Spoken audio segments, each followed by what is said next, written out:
Et dans différentes villes de l'Irak, suite aux attaques, 27 personnes ont perdu leur vie et 39 personnes ont été blessées. De plus, à Alep, des personnes ont perdu leur vie. Ensuite, à Houmous, une attaque a été faite à une école. Là-bas, 5 étudiants et 7 personnes ont perdu leur vie.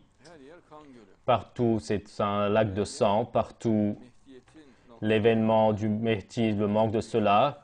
Et donc, le cri à toute la terre, le manque d'amour, le manque de miséricorde, la division, l'esprit donc de bagarre a enveloppé toute la terre. Et les derniers événements donc sont vraiment dérangeants. Et faisons une étiquette sur cela. Qu'est-ce que nous allons dire? Et faisons la paix et faisons faire la paix. Et car plus cela va, et qui va dans... Il y a des personnes qui veulent montrer une attitude qui va dans une impasse. Ceci n'ira pas. Et une partie donc des cercles regarde cela avec enthousiasme, alors que c'est super dangereux. Et les deux côtés se dévasteront et cela fera un effet très négatif, que Dieu nous en garde. Et à la fin, donc au bout, il restera une très petite structure, c'est-à-dire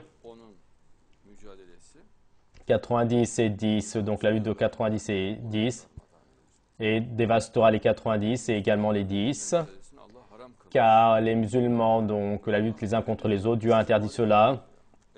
Dieu donc dit, dans une telle donc situation, je vous ferai vaincre. Si vous affairez les uns contre les autres, j'enlèverai la force de vos mains. Votre perspicacité, donc je la lirai et je mettrai la peur dans votre cœur et vous serez vaincus. Pour cette raison, que personne n'encourage une telle chose, c'est quelque chose de très dangereux. Monsieur Fethullah Gülen a fait une déclaration, n'est-il pas? Que dit-il? Et je vais le trouver, oui, à peu près. Donc, il dit que moi, donc, les voleurs, les usurpateurs, ceux qui font donc des choses erronées, et donc, ceux qui font des choses illicites, j'ai dit cela, et même cela n'ira pas. Et chaque personne fera des fautes, chaque personne pourra faire un péché, et donc se maudire, cela n'ira pas. Et eux également sont des musulmans, également ce sont nos frères, et s'ils ont fait une faute, une erreur, donc ils demanderont pardon, et donc avec le pardon, donc le musulman doit être également pardonneur. Nous, donc, à chaque personne qui fait une chose illicite aussi, et on fait des malédictions, il ne restera personne dans le monde, donc. Et donc à l'hypocrite, donc on pourra faire donc leur faire des invocations de malédiction. Toutes les invocations comptent, que Dieu donc les dirige sur les hypocrites, car la situation des hypocrites est donc claire dans le Coran. Eux, certes, ils sont des traîtres. Ils sont traîtres. Et comme ils sont traîtres, ils vont aller dans la couche la plus basse de l'enfer, donc ces traîtres, ces hypocrites. Et de toute manière, donc, dans l'au-delà, l'hypocrite n'a pas de pardon. Pour cette raison, moi, les invocations de Fethullah Gülen, que cela aille donc aux hypocrites, j'ai demandé cela, et si Dieu le veut, c'est aller chez les hypocrites. Sur les hypocrites maintenant, donc, si son invocation, il la dirige vers donc l'innocent, donc ce n'ira pas, ou celui qui fait le vol, donc ou autre. Dans tous les cas, donc, ce sont des êtres humains, n'est-il pas? Nous, à eux, nous allons faire des invocations et pour que Dieu donc les corrige, leur donne droit chemin, nous allons faire des efforts pour leur bien. Et donc, s'ils ont fait des fautes, ils iront en prison, mais d'accord, mais ils ne sortiront pas donc du fait d'être musulmans. Il ira en prison donc 3 ans, 5 ans.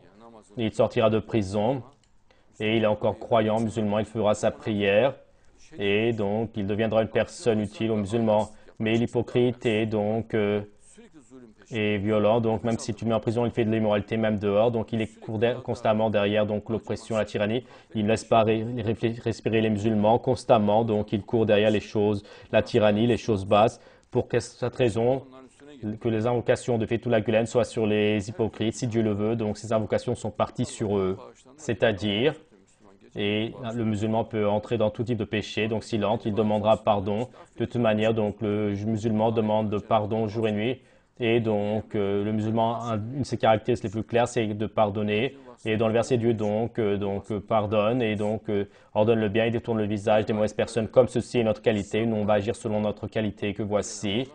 Et même dans les autres versets, et Dieu le Très-Haut nous conseille la patience et le fait de pardonner. Donc, il nous l'ordonne. Oui, si Dieu le veut, il nous l'ordonne. Et suite à ce que vous avez fait, si Dieu vous donc saisirait, il ne resterait personne donc sur terre. Oui, c'est très clair. Dieu le Très-Haut veut donc que les croyants donc soient sauvés. Donc, il dit demander pardon. Et par conséquent, donc maudire de telles personnes, il faut éviter cela. Et il faut demander à Dieu le droit chemin, le fait qu'il pardonne.